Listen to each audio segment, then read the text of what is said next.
Olá, bem-vindos a mais um episódio do meu podcast Dá Que Falar.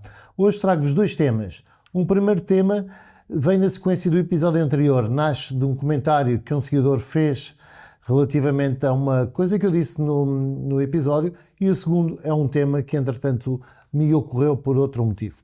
Ora bem, o comentário que me foi feito foi na sequência de um tema de uma parte do tema do episódio anterior, em que eu mencionei algumas das características que os empresários têm que ter para alcançar o sucesso. Uma delas era justamente a capacidade de se levantar, de se reerguer a seguir a uma queda. E as quedas não são um insucesso, são um caminho para o sucesso, e o sucesso do empresário é alcançado justamente quando ele tem capacidade de se reerguer. Não é que todos caiam, mas em princípio alguém cai. Bem, o comentário que foi feito foi algo do género do isso é tudo muito bonito quando temos dinheiro. Então e se investirmos tudo all-in, como é? Bem, eu respondi esse comentário por escrito e hoje acho que devo falar um pouco sobre isso aqui. Ora bem, em primeiro lugar, a queda não tem que ser necessariamente perder o dinheiro que se investiu. Em segundo lugar, também não vejo a necessidade de alguém investir logo tudo de início no seu projeto. Quando nós falamos do sucesso do empreendedorismo, a realidade é que as quedas fazem parte desse caminho, fazem parte desse trajeto.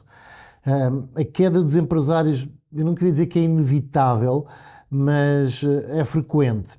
E essa queda é fundamental no processo de crescimento e no sucesso. O errar, o falhar, o enfrentar crise e eventualmente cair, faz parte da trajetória de quase todos os grandes empresários que vocês já ouviram falar. O próprio Steve Jobs foi despedido da própria empresa que ele fundou e voltou mais tarde e com os erros que aprendeu e reestruturou. É tudo bem, muito bonito, mas ele levava dinheiro. Pronto, ok, tudo bem, o que vocês quiserem. Quase todos os grandes produtos que foram inventados na vida falharam várias vezes até chegar ao produto final. Houve vários produtos que foram um insucesso para aquilo que se destinavam e empresas que foram um insucesso naquilo que se destinavam e foram um sucesso em outras áreas completamente diferentes. Um desses exemplos é investiguem a história da Nokia, por exemplo. Vejam o que é que foi a Nokia no princípio. Há N exemplos destes que podemos dar. Ora bem, os empresários de sucesso, nós não podemos defini-los como aqueles empresários que não falham, porque todos falham, todos erram, nós somos humanos, todos nós erramos. Mas são aqueles que conseguem aprender com os erros, tirar uma lição daqueles erros ou daquela situação que levou à queda, não tem necessariamente que ser um erro, e conseguir reerguer-se após isto. Isto vale para os empresários, como vale para nós na nossa vida. Nós na nossa vida caímos N vezes, caímos nas relações que nós temos, caímos em N coisas que temos de ter a capacidade de nos levantar, nos reerguermos e seguirmos o nosso trajeto, o nosso projeto de vida.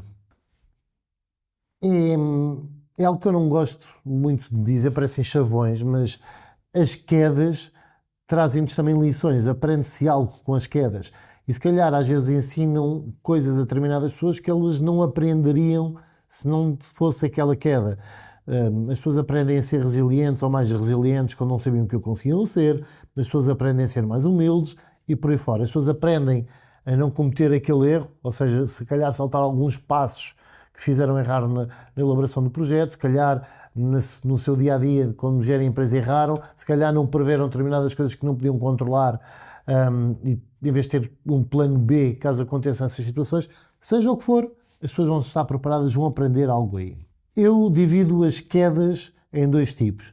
Umas que são motivadas por fatores internos, ou seja, aquilo que pode estar no controle dos empresários, em que temos erros de gestão, por exemplo, seja o planeamento financeiro, seja falta de controle do fluxo de caixa, seja maus investimentos, más decisões de investimento, podem ser problemas de liderança, falta de liderança na equipa, falta de uma má comunicação e as pessoas perceberam tudo errado e estão a fazer tudo errado, falta de foco, o empresário começa a sair daquilo que é o cerne, o grande objetivo da empresa e a partir para diversos objetivos e jogar em várias frentes ao mesmo tempo e tirar o foco e com isso não conseguir atingir o objetivo e acontecer algo que leva à queda.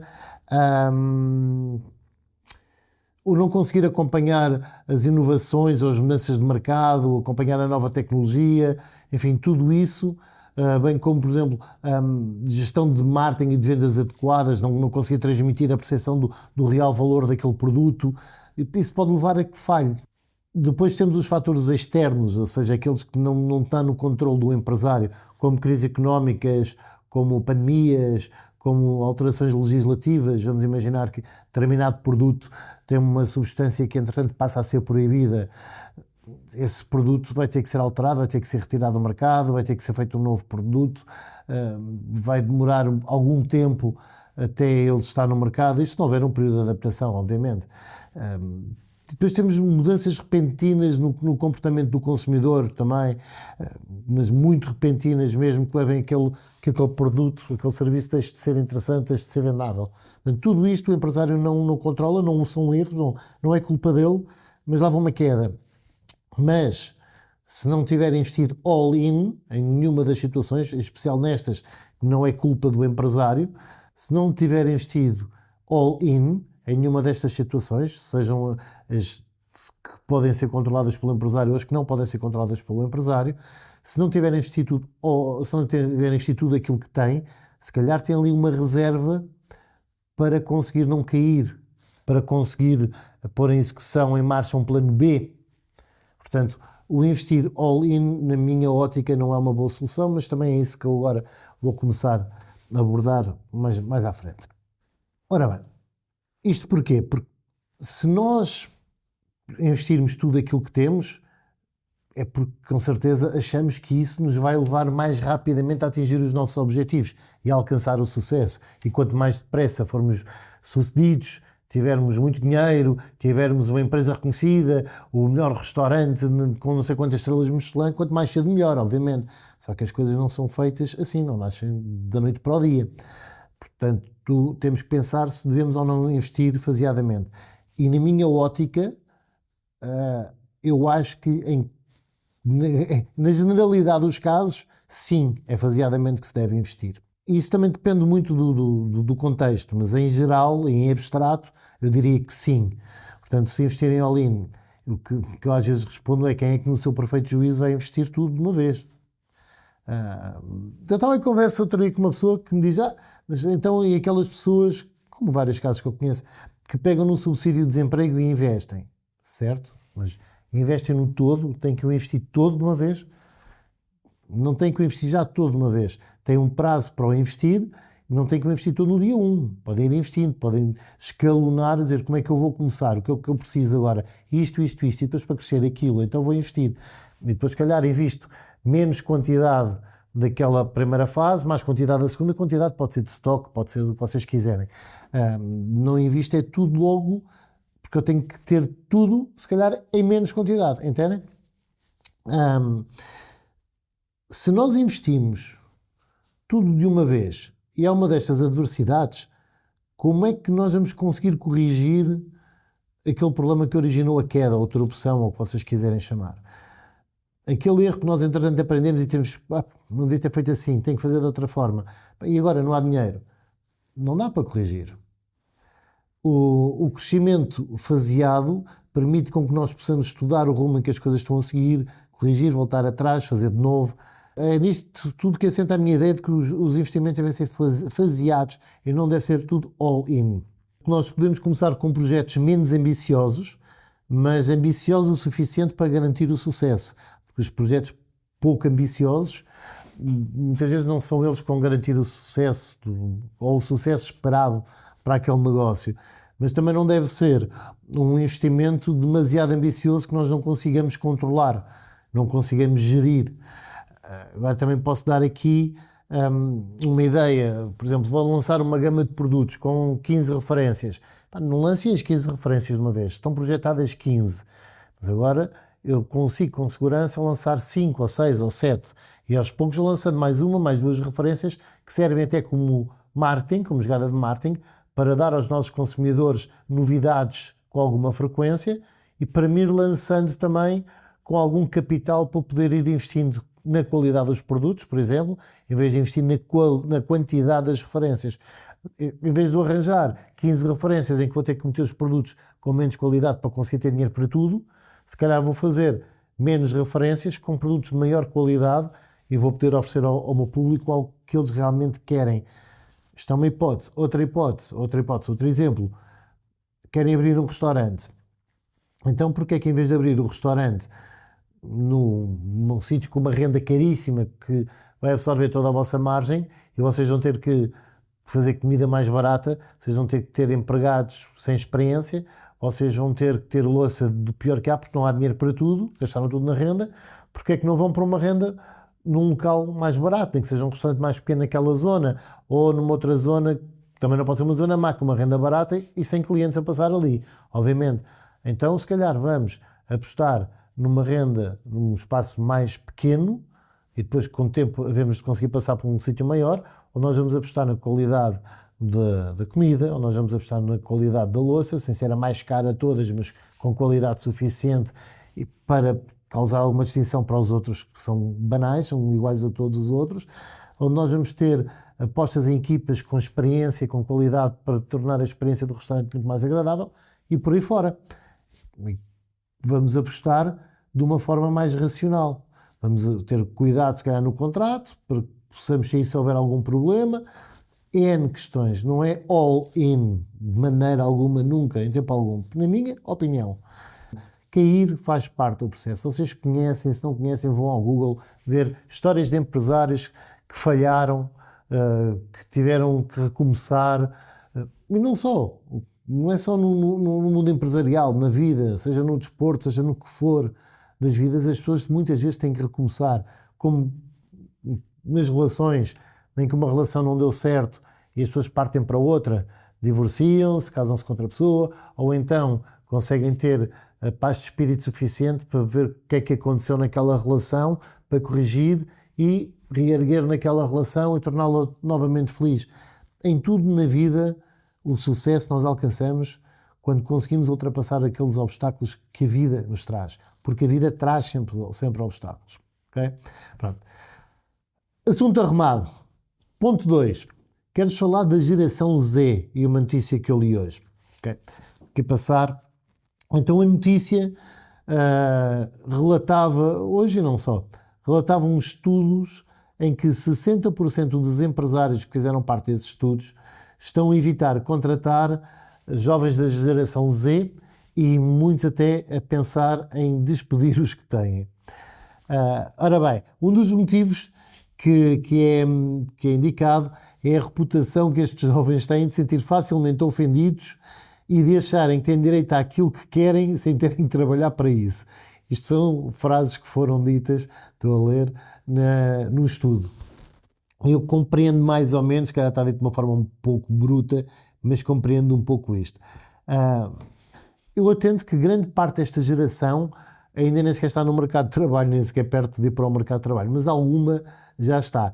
E eu acho que os mais novos ainda vão ser mais geração Z, desculpem-me dizer desta maneira, do que os que já estão no mercado de trabalho. Ou seja, os primeiros jovens da geração Z ainda não estão tão afetados por aquilo que vamos falar a seguir quanto são os mais novos.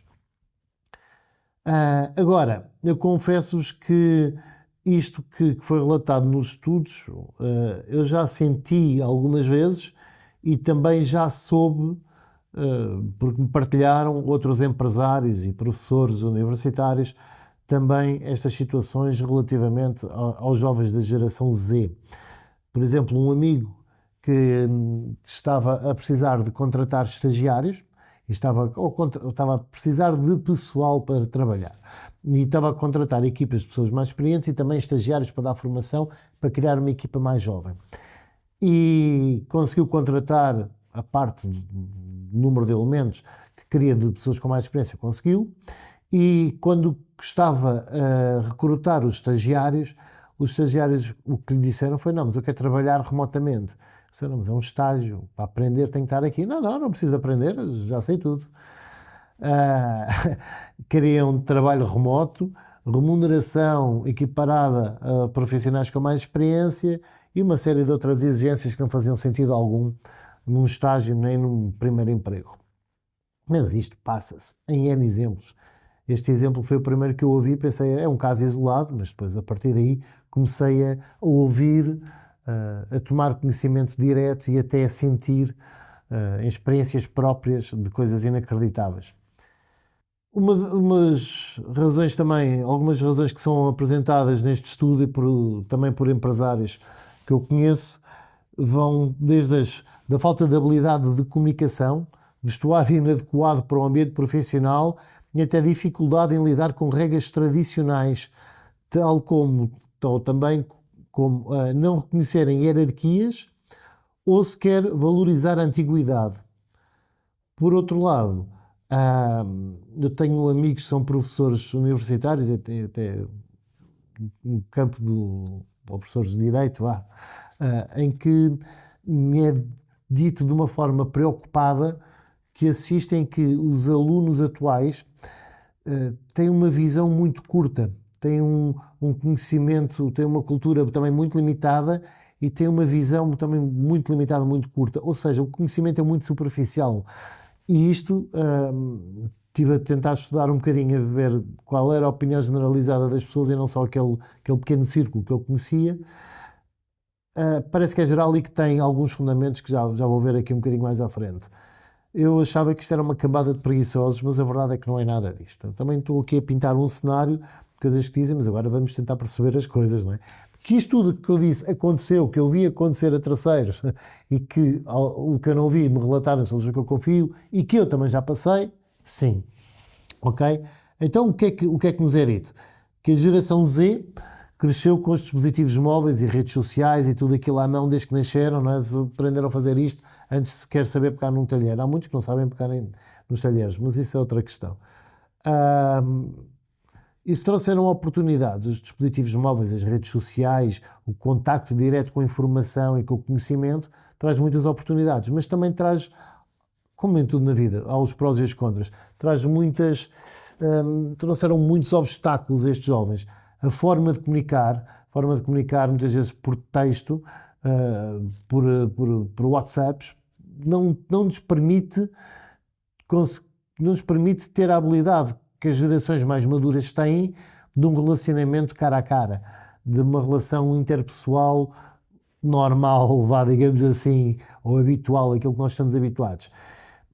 Isso dificulta muito a entrada no mercado de trabalho, não há dúvida alguma. Não é que eles não sejam um bicho do mato e não comuniquem, mas são um bocadinho. São um bocadinho. Eu vejo muitos exemplos em que eles demoram muito tempo a conseguir interagir um com os outros e nem sequer têm grande vontade para isso. E o que vale é que eu vejo isto especialmente dos mais novos, os que já entram para a faculdade e a vida académica, quem lá andou sabe perfeitamente, ajuda muito também a fomentar relações de amizade que vão ficar para o futuro e liberta também um bocadinho as pessoas mais fechadas. Isso também ajuda. No entanto, ainda assim, muitos depois de saírem de lá são autênticos bichos do mato, porque sempre foram a vida toda. E não são aqueles poucos anos que hoje em dia se está na faculdade que lhes muda grande coisa. Os que lá andam, não é? Se calhar entram mudos e saem calados, vão para casa e pouco mais.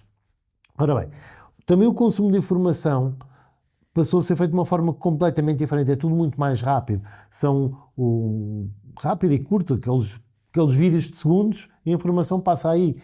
E às vezes temos uma informação que é o básico, o essencial para tomarmos conhecimento daquele facto, mas tudo o que está por trás daquele facto tinha que ser lido, ouvido, estudado num outro sítio qualquer, que não um vídeo rápido passar para cima. Porquê é que aquilo aconteceu? Como é que acontece? Aquilo foi preso e foi condenado a tantos. Porquê? Como é que aquilo acontece? Não há uma base sólida do conhecimento, porque também não se perde muito tempo a ver as notícias como deve ser. E também, tendo em conta o jornalismo que nós temos hoje em dia, os erros portugueses que eles dão e a falta de preparação que têm, às vezes mais vale não verem notícias. Ainda agora há dias estava uma jornalista a dizer que determinado arguido, réu, como ela disse, mas arguido, tinha ido ouvir as medidas de coação, elas não se ouvem, não. Ouve-se alguém ditar as medidas de coação, mas pronto, não interessa. E por baixo, em nota de rodapé, pelo juiz de instrução, claro, também era ele, mas a verdade é que era o que passava na nota de rodapé. O arguido foi ouvir a leitura de sentença condenatória. Portanto, a medida de coação dele foi ficar preso não sei quantos anos. Não sabem o que estão a dizer, há uma impreparação total destes jovens. É gritante, mas isto passa, depois passa em direto, não dá tempo de corrigir, é o que é. Bem, enfim, foi uma à parte.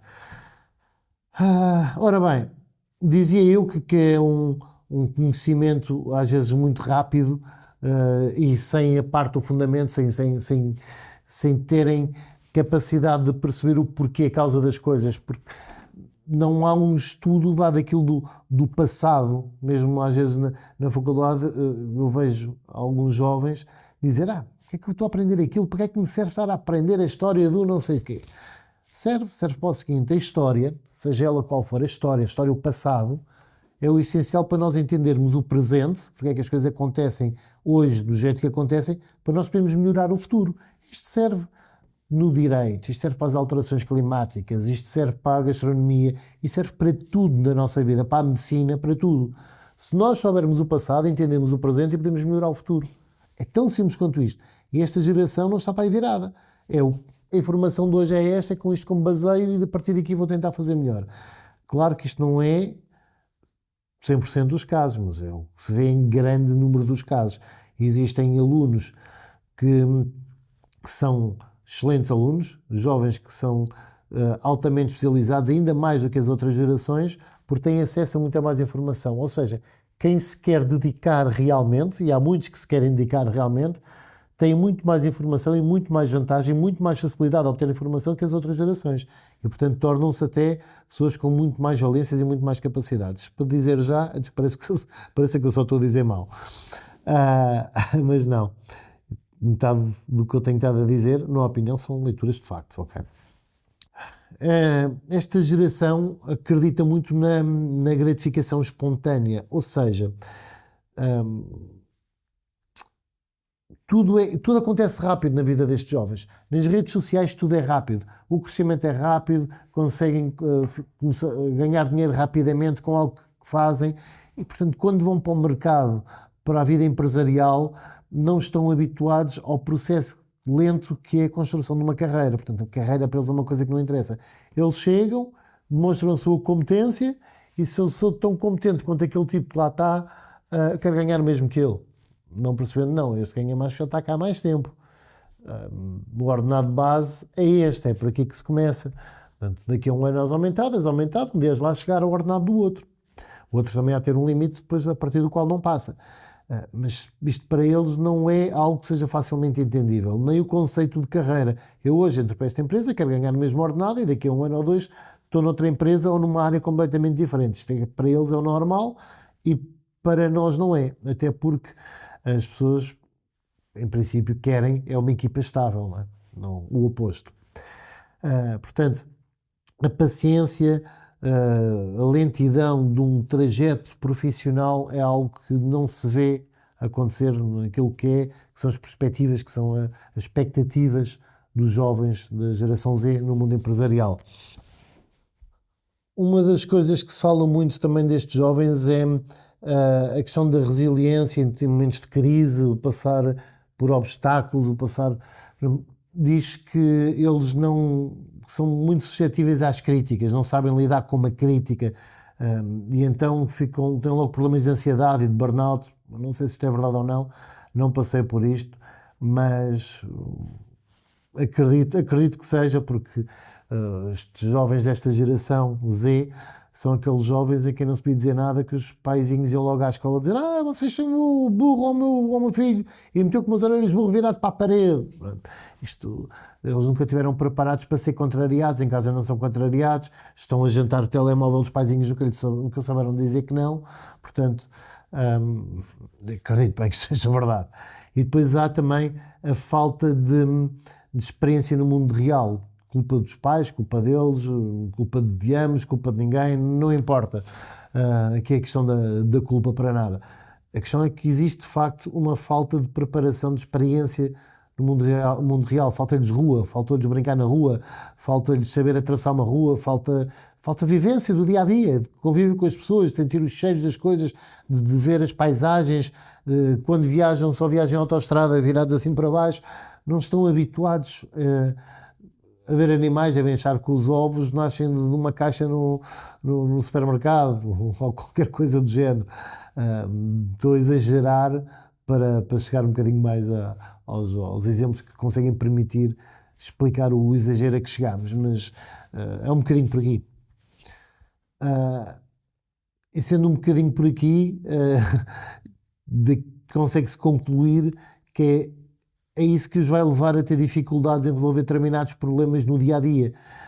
Esta ausência de rua, esta ausência de vida real, de experiência da vida real, leva a que em muitas situações eles não saibam resolver problemas cuja resposta não seja algo que eles aprenderam da forma teórica, porque não tiveram outra experiência, não tiveram outra aprendizagem, não tiveram uma aprendizagem, uma experiência prática. Portanto, tudo aquilo que não seja de resolução imediata, teórica, eles têm dificuldade em resolver. E algo também que eu vejo muito, eu tenho um bocado de dificuldade hoje neste episódio a falar sobre este tema, porque não quero parecer ofensivo, mas há coisas que me incomodam, coisas que me preocupam. O léxico desta gente, destes jovens, é muito escasso. Eu não vejo grande parte dos jovens preocupados em ler, preocupados em querer saber um pouco mais.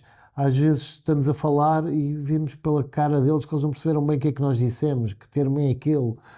Se nós usarmos uma palavra um bocadinho menos usada, como às vezes chamar néscio a alguém, eles sabem lá o que é néscio, alguém que nasceu, se calhar, por acaso é. Não é por acaso, é porque para ser néscio tem que ter nascido, senão nem néscio era.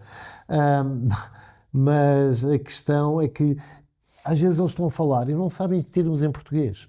Estão a falar e do nada fazem uma pausa de uns segundos e saem com o termo em inglês. Porque não sabem falar em português, não sabem dizer tudo em português. Estamos a falar de qualquer coisa e, entretanto, determinada pessoa apareceu. Eles vão dizer, entretanto, determinada pessoa spawnou aqui, ou, entretanto, fui ali, peguei no laptop, vamos dizer, diz laptop, ok? Percebem? Sei lá, estou com sede de buscar a minha bottle. São exemplos muito paros que agora não lembro nenhum em concreto, a não ser o spawnou, mas existem N casos destes que me fazem muita confusão.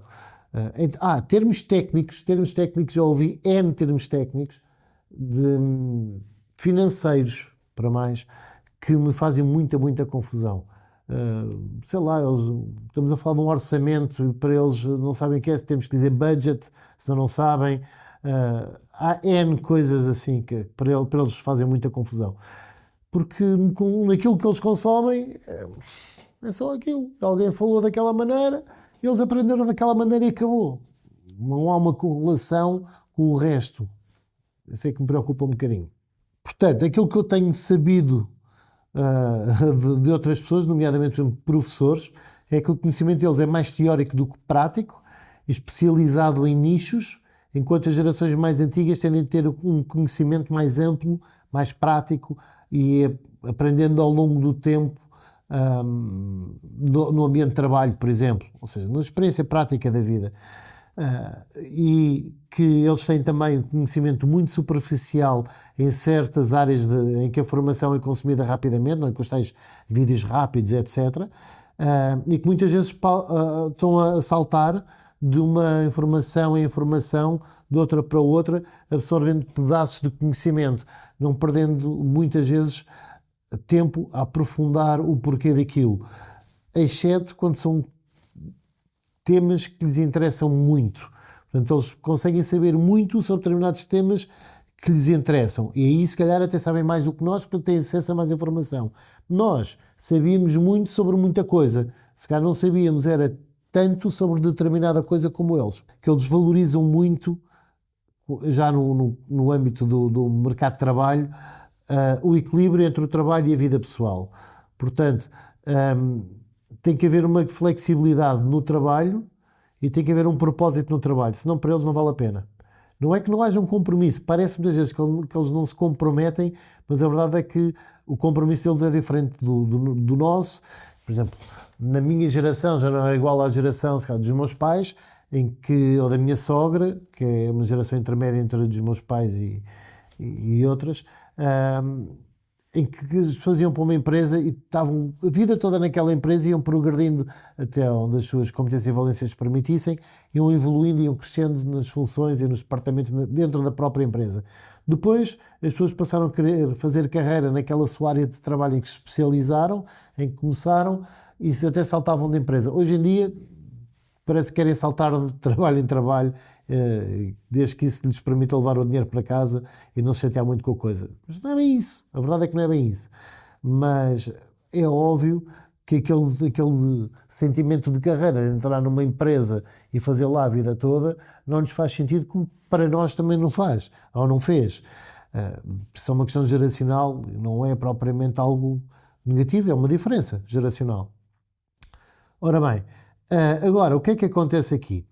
Acontece que existem alguns choques, e já não são geracionais, eu tenho que dizer que isto é cultural, é educacional, porque a questão do teletrabalho, a questão dos horários têm que ser curtos, flexíveis, a questão deles, por exemplo, questionarem todas as culturas e estruturas das empresas que são demasiado rígidas.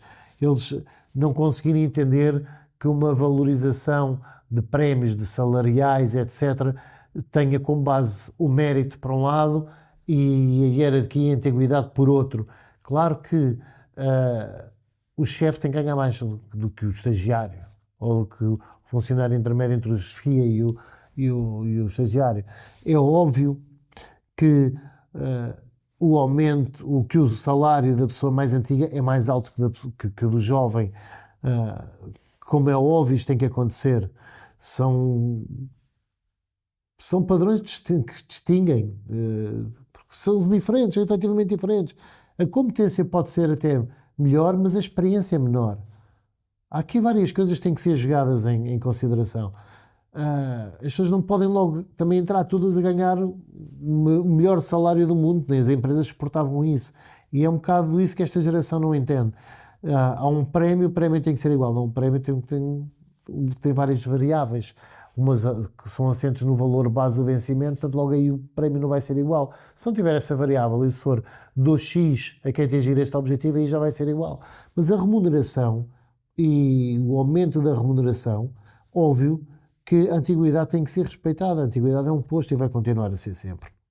As pessoas também veem que eles querem ter menos tempo de escritório. Há gerações em que, se calhar, para os mandarmos embora é um caso sério. Ficam a trabalhar até às 8, ou fingem que trabalham, chegam cedo e demoram horas a começar a trabalhar, agora vou buscar um café, falar com o outro, e se calhar esta geração é muito menos disso. Chega, senta-se, põe-se a trabalhar, faz o que tem a fazer, vai a sua vida, está feito. E produziu mais, se calhar, em metade das horas que o outro, um dia inteiro, ainda mais algum bocado. Se calhar são mais eficazes e estão mais corretos. Chegam ali para trabalhar, trabalham e vão embora. Não estão a ganhar, a buscar cafés, a falar com o vizinho, a fumar um cigarro, mais não sei o quê. Isso, acho que, sem dúvida, é algo que é uma vantagem. Agora, há muita gente que acha que aquilo é um não compromisso com o trabalho. Não é um não compromisso com o trabalho. Eu prefiro que a pessoa me chegue ao final do mês e me apresente os resultados do que esteja ali a falar sobre o jogo do Sporting, que já estou bem, já queres é o melhor e não sei o que mais. Bom, meu amigo, à hora do almoço, se quiseres, falamos disso. Agora no trabalho, não, é trabalhar, se faz favor. Portanto, eu concordo com isto. Isto é compromisso com o trabalho. Chega, faz o seu trabalho, está feito, não está ali a perder tempo com mais nada. E se calhar, se quem não vai falar do Sporting, porque em vez de estar a falar comigo, ou estar a falar com a pessoa de quem gosta e com quem namora, se calhar vai-se embora e vai namorar. Faz muito bem, não é? Ora bem, podemos dizer que isto é uma espécie de sacrifício pessoal que eles não estão dispostos a dar. Então, e que seja. Porque agora há uma festa de Natal da empresa, não apetece ir. Se calhar não vão. Aí eu acho que já está errado, porque se faz aquilo também para criar um bocadinho de espírito de equipa e as pessoas devem também estar um bocado predispostas a isso. Mas se calhar não estão predispostos a tirar fins de semana para ir para festas daquelas team building que podiam ser feitas durante a semana. Queres fazer uma ação de team building, é importante para a empresa? Okay? Tu fazes durante a semana, das 9 às 6. É cultural, é geracional e, na verdade, para mim estão corretos. Eu aí concordo com eles. Em resumo, esta geração demonstra um compromisso, sim, mas tem que encontrar um propósito naquele trabalho e uma flexibilidade naquele trabalho que permita que eles tenham uma vida profissional e uma vida pessoal equilibrada e razoável, sem pôr em causa, ou com proteção, como vocês quiserem, a sua saúde física e a sua saúde mental. Para eles isto é básico e para mim é top. Bem, eu gostava de dizer aqui uma coisa, que é o seguinte. Eu não sou, nem pretendo ser, nem me arrogo ser dono da verdade. Longe de mim, não quero ser nada disso. O meu podcast também não quer. Não serve para isso, não serve para doutrinar ninguém, não serve para dizer que eu é que estou certo, não serve para ensinar, não serve para nada disso. O meu podcast serve, conforme me foi pedido até por várias pessoas, para eu partilhar a minha experiência. Quer o meu podcast, quer as minhas redes sociais, eu comecei, eu criei-os, justamente para partilhar a vida como eu a vejo. Em concreto, estes 2 últimos episódios do podcast, este em que estou agora a falar e o primeiro, são partilhas da minha experiência profissional. Isto são coisas que eu digo, são a opinião que eu tenho, baseada e assente na minha vida profissional. E não a comecei ontem. Portanto, vale o que vale, concordo ou não concordo.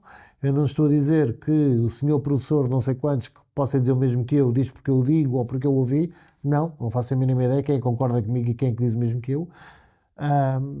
Nem o oposto. Nem que eu estou certo e eu não sei quanto está errado. Isto, tudo o que eu faço nas minhas redes sociais, as minhas opiniões são baseadas na minha experiência. Se eu falo de um determinado restaurante e que não gostei, baseado naquela experiência que tive. Se calhar outra pessoa chega lá e gosta. Estas experiências que eu falo e aquelas opiniões que eu tenho, isto aconteceram na minha vida. Portanto, eu partilho aquilo que eu vivi e aquilo que eu creio com base naquilo que eu vivi. Espero que isto fique claro. Não é por nada que eu digo, é só um disclaimer para que não apareçam em chiques espertos. Para concluir este episódio, gostava de sintetizar isto aqui em poucas linhas. Para concluir, seja no empreendedorismo ou na vida, as quedas fazem parte do trajeto. O facto de nós nos conseguirmos levantar e insistirmos na nossa caminhada, nos nossos propósitos, nos nossos objetivos, é que definem o sucesso da nossa vida, o sucesso do nosso projeto empresarial. 2. A geração Z. A geração Z tem sempre como grande desafio adaptar-se ao mercado de trabalho sem perder a essência daquilo que eles são. Na minha ótica, têm tudo para ser muito melhores do que a nossa geração e do que a geração que intermediou. Vemos muitos casos infelizes como aqueles que eu relatei, é verdade.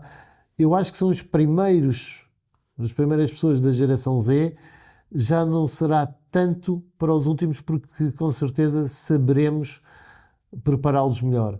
E que muitos desses têm 10, 12 anos, nós temos tudo, 13, 14, nós temos tudo para fazer deles excelentes profissionais para o futuro. Está nas nossas mãos, são os nossos filhos, levem-nos à rua, passeiem-nos, digam para não ter os telemóveis à mesa, ajudem-nos a perceber que há outras formas de ter conhecimento e que o conhecimento deve ser aprofundado, deem-nos livros para ler, vivam e convivam com eles, ajudem vocês a que os vossos filhos sejam uma geração muito melhor do que aquela que a nossa foi. E em vez de estarmos só a criticar e apontar o dedo e termos de ver situações como aquelas que eu relatei. Ok? Bem, finalmente, depois deste resumo e deste desabafo, eu gostava muito de ouvir a vossa opinião. Gostava de saber se vocês já passaram por situações destas, das quedas, seja na vida, seja no mundo empresarial, e como é que fizeram para se levantarem, para seguirem em frente, para continuarem nas vossas vidas. Enviem mensagens, deixem comentários nas redes sociais, no post onde eu vou publicar a publicação deste podcast lá no Instagram. Enfim, digam-me, falem-me das vossas experiências, partilhem lá nas redes sociais comigo E se tiverem experiências também com geração Z, sejam vocês geração Z e estejam a ter problemas no mundo empresarial, no início da vossa profissão, discordem ou concordem daquilo que eu digo, ou então, se vocês não são geração Z e têm situações destas para relatar com a geração Z, a opinião a dar, por favor, comentem também. Partilhem nas minhas redes sociais, já disse, no YouTube, onde eu vou publicar isto também, no podcast também, no Spotify também dá para colocar comentários, mensagens no Instagram, estejam à vontade, partilhem e interajam, até porque foi uma interação que fez a primeira parte deste episódio e é isso que eu gosto, é partilhar também, gosto de receber o vosso feedback. Espero que tenham gostado deste episódio, um abraço e até ao próximo, espero que estejam cá no próximo, abraços.